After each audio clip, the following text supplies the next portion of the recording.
Morjesta. Ja nyt vähän käydään Photoshopissa läpi, miten tuodaan valokuvaan semmoisia valopalleroita, bokeh-palloja niin kuin niitä kutsutaan. Ja meillä on Photoshopissa tässä auki tämmöinen fantasia-aiheinen muotokuva.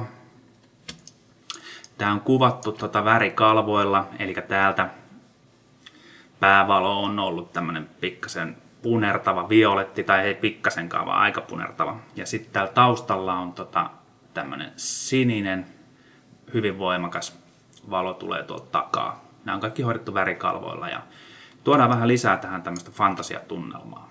Ja mulla on täällä kansiossa valmiina tämmöisiä valopalleroita. Ja suurin osa näistä on kuvattu jouluna kaupungilla, eli jouluvaloja. Ja näitä on helppo kuvata silleen, että pannaan kameran fokus niin pieleen vaan kuin mahdollista. Eli kuvataan väärin. Ja pannaan fokus pieleen, iso aukko ja kohdistaa noihin palloihin. Silloin niistä tulee semmosia pistemäisistä pienistä valoista tulee semmosia laajoja palloja, jotka menee pikkasen limittäin ja näyttää hyvinä. Näitä on helppo käyttää tekstuureina. Ja näissä on se, mitä pitää kannattaa ottaa huomioon, kun näitä kuvaa ja säätää, niin musta pitää olla mustaa ja sitten se loput sieltä, ne värit voi olla ihan mitä vaan. Niitä voidaan sitten säätää jälkikäteen. Katsotaan, miten tehdään. Ja nyt mä haluan tuohon mun kuvaan tonne taustalle tommosia vähän pieniä palloja. Mä valitsen täältä tämmöisen yhden ja mä raahaan ihan täältä kansiosta tähän fotariin tämän kuvan päälle sen. Ja sinne se ilmestyy ja siinä on valmiina nämä tämmöiset kahvat, millä sitä voidaan säätää ja kääntää. Ja ei kannata olla huolissaan, vaikka tämä tekstuurileijeri olisi jotenkin eri resoluutioita kuin tämä alkuperäinen kuva. Et vaikka se olisi pienempi kuin normaalisti tai tämä sun kuva täällä alla, niin nämä on kuitenkin vaan tässä päällä, niin se, vaikka sitä suurentaisi, niin se laadun heikkeminen harvoin haittaa siinä kuvassa mitään.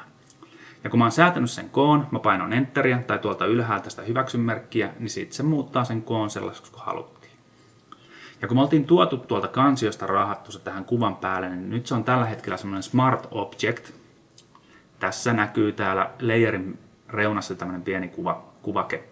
Eli se ei ole nyt bitmappina. Se ei ole niin sanotusti, sitä ei pysty kloonaamaan, sitä ei pysty pyyhekumilla pyyhkimään, vaan se on semmoinen fiksu objekti ja muutetaan se nyt ihan normaaliksi tasoksi. Eli otetaan tuolta Rasterize Layer ja painetaan noin. Nyt sitä pystyy kloonaamaan, sitä pystyy pyyhekumilla pyyhkimään, se sävyjä pystyy muuttamaan. Ja se taika tapahtuu tässä. Eli meillä on nyt se päällimmäinen tekstuurileijeri valittuna täällä ja vaihdetaan tuo layerin sekoitustila normaalista screeniksi. Ja mitä tämä screen tarkoittaa? Se tarkoittaa sitä, että kaikki siinä layer-tasolla olevat mustat kohdat tuli läpinäkyviksi. Eli tuolta alta nyt näkyy ihan selvästi ja hienosti tämä meidän malli ja tämä potretti. Ja mun päässähän tämä kuva oli silleen, tai siis tämä mitä tekstuuri me tuotiin tähän, niin mä kuvittelen sen päässä, että ne olisi tuon mallin takana. Eli tuossa naaman kohdalla näkyy muutama valopallero ja täällä näkyy, niin ne ei voi olla oikeastaan siinä. Niin me voidaan ihan hyvin muokata tätä tekstuuritasoa täältä. Otetaan tuolta pyyhekumi. Valitaan työkalusta tai sitten painetaan ihan E-näppäimistöstä. Kannattaa nämä pikanäppäimet opetella Photoshopissa, niin se nopeuttaa työn kulkua huomattavasti. Eli E ja pyyhekumi. Ja nyt tämä pyyhekumin kokoa on helppo muuttaa. Painetaan Alt-pohjaan ja painetaan hiiren oikean näppäin pohjaan. Niin meille tulee tälleen punaisella näkyville tähän näin tämä pensselin koko. Ja kun me pidetään nämä Altti sekä tämä hiiren oikean näppäin pohjassa ja liikutetaan hiirtä sivuttain, niin me voidaan säätää tätä pyyhekumin kokoa näin. Tämä on tosi näppärä, kun tekee paljon ja tarkkaa duunia, niin tätä voi muuttaa. Ja tietysti ylös kun me siirretään ja alas siirretään, tämä pensselin kovuus ja pehmeys muuttuu. Eli näin me saadaan tosi helposti muutettua sen kokoiseksi kesken pyyhkimisen. Me ei tarvitse mennä tuonne valikkoon ja muuttaa sitä. Eli tämä on näppärä. Tämä kannattaa opetella. Tämä on mun työskentelyyn nopeuttanut tosi paljon. Ja nyt otetaan suht kovareunainen pyyhekumi tosta. Noin. Ja sitten lähdetään pyyhkimään ihan täällä naaman päällä olevat nämä pallorot pois. Ja tuosta olkapäältä otetaan vielä silleen, että otetaan vaan puoliksi, että se olkapää näkyy tuolta. Ja nyt se näyttää ihan kuin se olisi tuolla takana. Toi veke tosta kans vähän pois. Noin. Sitten nämä on niinku tuossa jalkojen päällä, otetaan nekin veke, noin, ja tosta vähän pois, noin. Ja nyt näyttää, kun nuo pallot tuossa tuolla takana, ja ne oli itse asiassa tuurilla aika sinisävyisiä, mikä tämä kuvan taustavalo takana oleva, niin me oikeastaan tarvii noiden värisävyjä muuttaa juurikaan. Ja sitten haetaan seuraava taso sinne, otetaan nyt jotain vähän isompia palleroita. Mikäs me valittaisiin täältä? Otetaan tommonen ja raahataan jälleen kerran se tähän kuvan päälle. Noin, se tulee Smart-objektina sinne, eli siinä on ne kahvat valmiina. Käännetään se niin päin kuin me halutaan. Noin, muutetaan se koko tuolta. Tommoseksi. Painetaan Enteriä. Sieltä se muuttaa sen koon sinne. Muistetaan rasteroida, tää on tärkeä juttu. Noin. Sitten mennään muuttamaan se sekoitustila normaalista screeniksi. Noin, ja ne on siinä. Se näyttää itse asiassa aika hienolta. Mutta nyt kun on tässä niin kuin kuvan päällä, kun on isompia tässä näin, niin nyt me muutetaan sen sävy silleen, että se sopii vähän enemmän tuohon päävaloon. Ja otetaan Ctrl-U, eli sieltä tulee semmoinen kuin Hue Saturation. Vaikea suomalaisen suuhun taas sanoa. Ja sieltä täpätään tämmöinen Colorize-täppä päälle. Huomattiin heti, että ne muuttuu tämmöiseksi punasävyiseksi. Sitten me voidaan tätä lightnessia, eli tätä valoisuutta vähän säätää. Jos me pannaan se tummemmaksi, niin nuo ihan kirkkaan valkoiset kohdatkin myös ottaa väriä sieltä. Noin. Sitten pannaan saturaatiota, eli värikylläisyyttä lisätään, niin se punaisuus vaan lisääntyy siellä. Noin, se on aika hieno. Ja sitten mennään tähän hueen. Tätä liukusäädintä säätämällä me voidaan säätää tätä kokonaisväriä täältä näin. Ja etsiä se semmoinen, minkälaiseksi me halutaan se siihen. Nyt mä haluan sen tommoseksi ton päävalon väriseksi, ja tostahan se löytyykin aika hyvin. Mun mielestä se olisi tossa aika hyvä. Ehkä vähän vähemmän värikylläisyyttä tai nostetaan tuolta vähän sitä kirkkaammaksi. Se on siinä aika hyvä. Sitten painetaan OK ja se on siinä. V on tää valintatyökalu tuolla ylimmäinen. Ja nyt me voidaan etsiä tämän kohta täältä näin vähän tarkemmin, onko se hyvä. Itse asiassa tuli aika heittämällä siihen. Toi pallukka on vähän huono, mun mielestä se menee ton käden päälle. Ja painetaan Ctrl-T. Se on niin sanottu transformi. Tulee jälleen kerran nämä kahvat täältä. Ja nyt me voidaan säätää taas tätä kuva koko täältä ja etsiä, missä se on hyvä. Mun mielestä tossa se on parempi. Ja Enteri tai täältä tätä merkkiä painamalla se koko muuttuu. Noin. Se on aika hyvä. Me voitaisiin tuoda vielä muutama pallo tänne lisää. Mun mielestä tässä on vähän tyhjää tilaa. Eli haetaan taas seuraava layeri.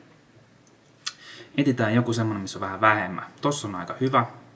Siirretään jälleen kerran se tähän päälle. Sieltä se tulee. Käännetään se niin päin kuin halutaan. Noin. Muutetaan koko hyväksi. Meni vähän vinoa. Otetaan tuolta. Aha. Se muuttuikin siitä. Ctrl-T. Se on vähän vinossa. Pannaan se suoraan. Sillä ei ole mitään väliä, mutta nuo reunat voi jäädä tuolta helposti. Muistetaan rasteroida se. Sieltä vaihdetaan sekoitustila screeniksi. Noin. Nyt se on aika hyvä toi sininen tuossa. Nyt siinä on vähän niin kuin sinistä sävyä. Ctrl-T. Säädetään taas koko. Pannaan toi paikka. Etsitään sille hyvä paikka. Menee vähän naaman päälle.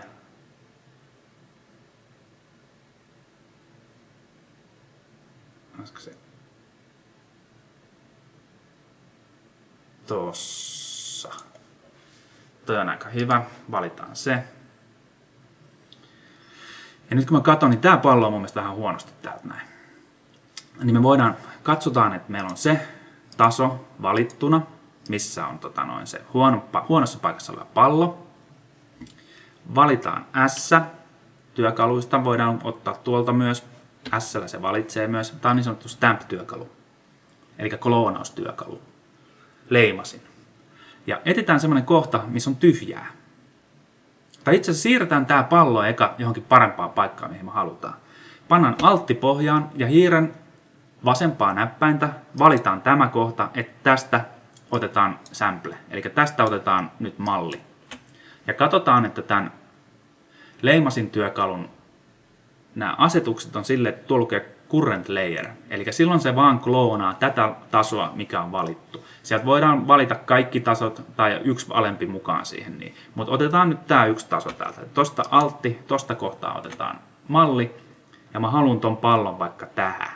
Tai itse asiassa mä haluan sen tohon noin. Sitten sen jälkeen ruvetaan vaan painelemaan hiirellä tuolta.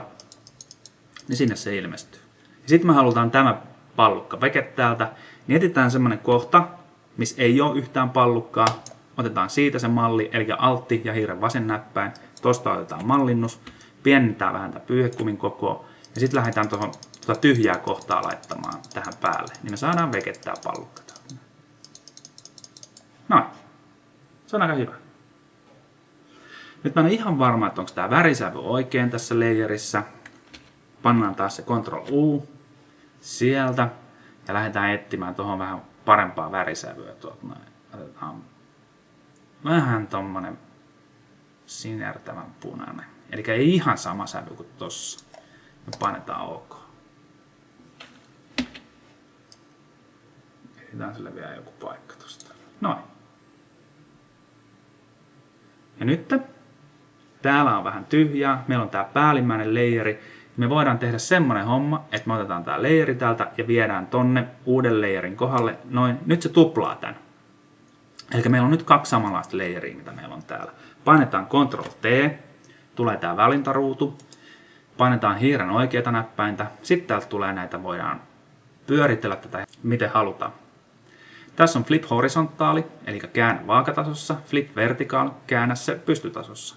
Käännetään se nyt niinku vaakatasossa. Noin. No ilmeisesti tonne. Katsotaan menisikö nää täältä. Aika hyvä. Joo, me voidaan oikeastaan laittaa toi tohon noin. Yes. Ja nyt tänne tuli tosi tämmönen tasainen reuna. Niin otetaan se pyyhekumi, eli E, ja täältä työkalusta voidaan valita, tai pelkkä E. Ja katsotaan, että meillä on tosi semmoinen pehmeä reunainen pyyhekumi. Eli Ctrl ja hiiren oikea näppäin, me voidaan säätää tätä pyyhekumin tarkkuutta. Noin. Ja nyt meillä on semmoinen tosi pehmeä reunainen pyyhekumi tässä, niin me voidaan täältä pyyhkiä tää terävä reuna pois tosta, kun meillä on oikea layeri valittu. Ja tuolla ylhäällä on kanssa. Noin. Sitten toki tätä layerin läpinäkyvyyttä voi säätää. Täällä on semmoinen kuin opacity, taas vaikea sana suomalaiselle. Tosta me voidaan säätää näitä vähän himmeämmäksi tänne tai kirkkaammaksi. Mut otetaan vähän katsotaan, jos pannaan vähän himmeämmäksi. Pikkasen lasketaan valotusta näistä, niin se ei syö alkuperäistä kuvaa tuolta niin pahasti. Mutta noin, mun mielestä tämä alkaa olla tässä. Siinä on ennen ja siinä on jälkeen. Aika hieno. Ja sitten vähän kerrotaan. Eli raahataan kansiosta kuvan päälle teksturileijeri. Muutetaan se koko ja pyöritellään se niin päin, kun se halutaan siihen kuvaan. Rasteroidaan se leijeri. Muutetaan sekoitustila normaalista screeniksi. Sen jälkeen säädetään sävyt sellaiseksi, kun halutaan, että se sopii siihen kuvaan. Ja pyyhekumilla pyyhitään niitä palloja pois sieltä, mistä ei haluta pitää niitä. Ja klooni työkalulla, eli leimasimella, tehdään niitä palloja sinne, minne niitä halutaan lisää. Tällä tavalla hieromalla kuvasta saadaan hyvä. Ei sit sen enempää. Muuta kuin kokeilemaan. Moi!